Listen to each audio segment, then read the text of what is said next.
നമ്മളിപ്പോൾ വിവിധ GST ടാക്സുകളെ പറ്റി നമ്മൾ കണ്ടു. ആ ടാക്സുകളെ നിയന്ത്രിക്കുന്ന അല്ലെങ്കിൽ അഡ്മിനിസ്റ്റർ ചെയ്യുന്ന വിവിധ നിയമങ്ങളെ പറ്റി, ലോകളെ പറ്റി നമ്മളിപ്പോൾ ഡിസ്കസ് ചെയ്യുന്നു. ഇനി ഇതിനോടൊപ്പം ചേർത്ത് വയ്ക്കുന്ന മറ്റൊരു നിയമം, മറ്റൊരു ടാക്സ് കൂടിയുണ്ട്. GSTയോടൊപ്പം കളക്ട് ചെയ്യുന്ന ഒരു ടാക്സ് കൂടിയുണ്ട്. അത് ആക്ച്വലി ഒരു ടാക്സ് അല്ല, നമ്മളതിനെ പറയുന്നത് it's A kind of tax. നമ്മളതിനെ സെസ് എന്നാണ് വിളിക്കുന്നത്.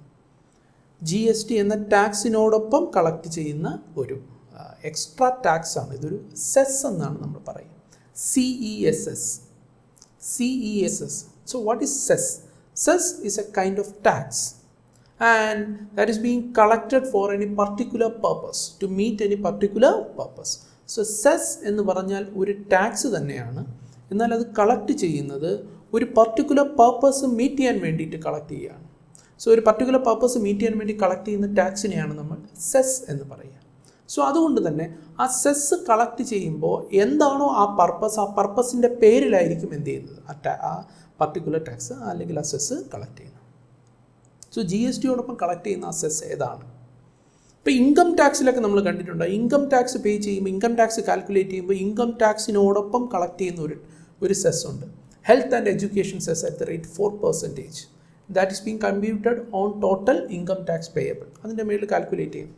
അതുപോലെ GSTയിൽ ഒരു സെസ് ഉണ്ട്. ഓക്കെ, എന്താണ് ആ സെസ്? ആ സെസ്സിൻ്റെ പേര് GST compensation to states cess എന്നാണ് പറയുക.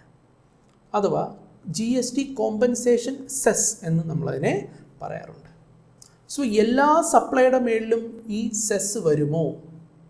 എല്ലാ സപ്ലൈയുടെ മേളിലും ഈ സെസ് വരില്ല. ചില നോട്ടിഫൈ ചെയ്യപ്പെട്ടിട്ടുള്ള പ്രോഡക്റ്റുകളോ സർവീസുകളോ പ്രൊവൈഡ് ചെയ്യുമ്പോൾ മാത്രമേ ഈ സെസ് വരത്തുള്ളൂ. അപ്പോൾ ഏതൊക്കെ പ്രോഡക്റ്റാണ് എന്നുള്ളത്, അല്ലെങ്കിൽ ഏതൊക്കെ ഗുഡ്സ് ആണ്, ഏതൊക്കെ സർവീസ് ആണെന്നുള്ളത് ഗവൺമെൻറ് നോട്ടിഫൈ ചെയ്യപ്പെടേണ്ട കാര്യമാണ്. സോ അത്തരം പ്രോഡക്റ്റുകൾ അല്ലെങ്കിൽ അത്തരം സർവീസുകൾ സപ്ലൈ ചെയ്യുമ്പോൾ അത് ഇൻട്രാ സ്റ്റേറ്റ് ആണ് എങ്കിൽ അതിൻ്റെ മേളിൽ CGST, SGST വരും. അതിൻ്റെ കൂടെ ഏതുകൂടി വരും? ഈ സെസ് കൂടി വരും. ഇൻ്റർ സ്റ്റേറ്റ് ആണെങ്കിൽ അതങ്ങനെ, അതിനോടൊപ്പം എന്തുകൂടി വരും? സെസ് കൂടി വരും. സോ ചോദ്യം ഇതാണ്, ഏതൊക്കെ സപ്ലൈയുടെ മേളിലാണ് ഈ സെസ് ഈടാക്കുക? എന്ത് ഇടപാട് നടക്കുമ്പോഴാണ് സെസ് ഈടാക്കുക? ഇവിടെ പറയുന്നത് ലക്ഷൂറിയസ് ആയിട്ടുള്ള കമോഡിറ്റീസ്, അതുപോലെ തന്നെ ഡീമെറിറ്റഡ് ആയിട്ടുള്ള കമോഡിറ്റീസ്. ലക്ഷൂറിയസ് എന്ന് പറഞ്ഞു കഴിഞ്ഞാൽ മനുഷ്യൻ്റെ ബേസിക് നെസസിറ്റീസിനായിട്ട് വരുന്ന പ്രോഡക്റ്റുകളല്ല. വിലപിടിപ്പുള്ള ആഡംബര വസ്തുക്കൾ, വലിയ വിലപിടിപ്പുള്ള കാറുകൾ. ഓക്കെ, ഒരു എക്സാമ്പിൾ പറഞ്ഞതാണ്. അതുപോലെ ഡീമെറിറ്റഡ് ഗുഡ്സ് എന്ന് പറഞ്ഞു കഴിഞ്ഞാൽ എന്താണ്? ആരോഗ്യത്തിന് ഹാനികരമുണ്ടാക്കുന്ന പ്രോഡക്റ്റുകളിലേക്ക് ടൊബാക്കോ, പാൻ മസാല, ഇത്തരം പ്രോഡക്റ്റുകൾ വിൽക്കുമ്പോൾ അതിൻ്റെ മേളിൽ GSTയുടെ കൂടെ കളക്ട് ചെയ്യപ്പെടാൻ ലെവി ചെയ്യുന്ന ഒരു ടാക്സാണ് GST കോമ്പൻസേഷൻ സെസ് എന്ന് പറയുന്നത്.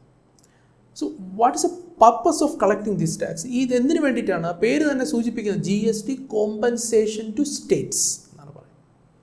അതായത് ഈ GST ഇന്ത്യയിലേക്ക് ഒരു ചരിത്രമാണ്. നമ്മളത് ബാക്കിലേക്ക് പോകണം. നമ്മുടെ ഇൻ്റർമീഡിയറ്റ് ലെവലിൽ നമ്മൾ ആ ചരിത്രം ഒരു എക്സാമിനേഷൻ പോയിൻ്റ് ഓഫ് വ്യൂവിൽ നമ്മൾ അറിഞ്ഞിരിക്കേണ്ട കാര്യമല്ല. എങ്കിലും അതുകൊണ്ടാണ് ഞാൻ GSTയുടെ ഒരു വലിയ ചരിത്രം പറയാനുണ്ട്. ഒരു ക്ലാസ്സിനകത്ത് അത് നമ്മൾ പറയേണ്ട, ഒരു എക്സാം പോയിൻ്റ് ഓഫ് വ്യൂവിൽ ക്ലാസ് നടക്കുമ്പോൾ അതിൻ്റെ ആവശ്യമില്ല. എങ്കിലും ഈ കോമ്പൻസേഷൻ ടു സ്റ്റേറ്റ് സെസ് പഠിക്കണമെങ്കിൽ കുറച്ച് നമ്മൾ അറിഞ്ഞിരിക്കണം. ഈ GST ഇന്ത്യയിൽ ഇൻട്രൊഡ്യൂസ് ചെയ്യുന്നത് ഒരു പക്ഷേ എവർക്കും അറിയുന്നത് പോലെ 2017 അതുകൊണ്ട് തന്നെ ഇന്ത്യയിലുള്ള നിലനിൽക്കുന്ന ഇൻഡയറക്റ്റ് ടാക്സുകളിൽ ഏറ്റവും ലേറ്റസ്റ്റ് ആയിട്ട് വന്നിട്ടുള്ള ഒരു ടാക്സാണ്. ഇപ്പോൾ നമ്മൾ 2020 നിൽക്കുന്നത്. അപ്പോൾ എന്താണ് 2020? ഈ വെറും എത്ര വർഷമേ ആയിട്ടുള്ളൂ? ഒരു 2-3 വർഷം ആയിട്ടുള്ളൂ ഇത് വന്നിട്ട്, ഇല്ലയോ? 4 വർഷം ആവാൻ പോകുന്നേ ഉള്ളൂ ഈ GST എന്ന് പറയുന്ന സംവിധാനം എന്ത് ചെയ്തിട്ട് വന്നിട്ട്. GST എന്ന നികുതി ഇന്ത്യയിൽ ഇൻട്രൊഡ്യൂസ് ചെയ്തിട്ട് 4 വർഷമാകാൻ പോകുന്നതേ ഉള്ളൂ, ഇല്ലോ? അപ്പോൾ പറഞ്ഞു വരുന്നത്, ഈ GST വരുന്നതിന് മുന്നേ ഒട്ടനേകം ഇൻഡയറക്റ്റ് ടാക്സുകൾ ഉണ്ടായിരുന്നു. നമ്മൾ പറഞ്ഞു ഇടപാടുകളുടെ മേളിൽ ചുമത്തിക്കൊണ്ടിരുന്ന ഒരുപാട് ടാക്സുകളുണ്ടായിരുന്നു. ഈ ടാക്സുകളെ എല്ലാം ഒഴിവാക്കി അതിന് പകരം കൊണ്ടുവന്ന ഒരു ടാക്സാണ് GST. ഒഴിവാക്കപ്പെട്ട ടാക്സുകളിൽ സെയിൽസ് ടാക്സ് ഉണ്ടായിരുന്നു, എക്സൈസ് നികുതികളുണ്ടായിരുന്നു, അതും വിവിധ എക്സൈസ് നികുതികളുണ്ടായിരുന്നു, വിവിധ സെയിൽസ് ടാക്സുകളുണ്ടായിരുന്നു, സർവീസ് ടാക്സുകളുണ്ടായിരുന്നു, ലക്ഷൂറിയസ് ടാക്സുകളുണ്ടായിരുന്നു, സർവീസ് ടാക്സിൻ്റെ മേളിൽ ചുമത്തിയിരുന്ന വിവിധ സെസ്സുകളുണ്ടായിരുന്നു. ഇവയെല്ലാം എടുത്ത് കളഞ്ഞിട്ടാണ് പകരം ഏത് കൊണ്ടുവന്നത്? GST കൊണ്ടുവന്നത്. ആ ഒഴിവാക്കപ്പെട്ട ടാക്സുകളിൽ കേന്ദ്ര സർക്കാരിന് കിട്ടുന്ന ടാക്സും ഉണ്ടായിരുന്നു, സംസ്ഥാന സർക്കാരിന് കിട്ടുന്ന ടാക്സും ഉണ്ടായിരുന്നു. ഇതിനെല്ലാത്തിനും പകരമാണ് GST കൊണ്ടുവന്നത്. സോ അവർക്ക് ഓൾറെഡി കിട്ടിക്കൊണ്ടിരുന്ന വരുമാനം നിലയ്ക്കുകയാണ്, അതിന് പകരം GST കൊണ്ടുവരിക. സോ GST കൊണ്ടുവന്നപ്പോൾ വലിയ തോതിൽ അത് സംസ്ഥാനങ്ങളെ ബാധിക്കാൻ തുടങ്ങി, അല്ലെങ്കിൽ അതങ്ങനെ ബാധിക്കുമെന്ന് മുൻകൂട്ടി കണക്കാക്കി. ഇല്ലേ? സംസ്ഥാന സർക്കാരുകൾ അവരുടെ വർഷങ്ങൾക്ക് ശേഷം നടത്തേണ്ട പല കാര്യങ്ങളും മുൻകൂട്ടി ബഡ്ജറ്റ് ചെയ്ത് വെച്ചിട്ടുണ്ടാവും. ഇല്ലയോ? അവരുടെ ചിലവുകളെല്ലാം കണക്ക് കൂട്ടി വെച്ചിട്ടുണ്ടാവും.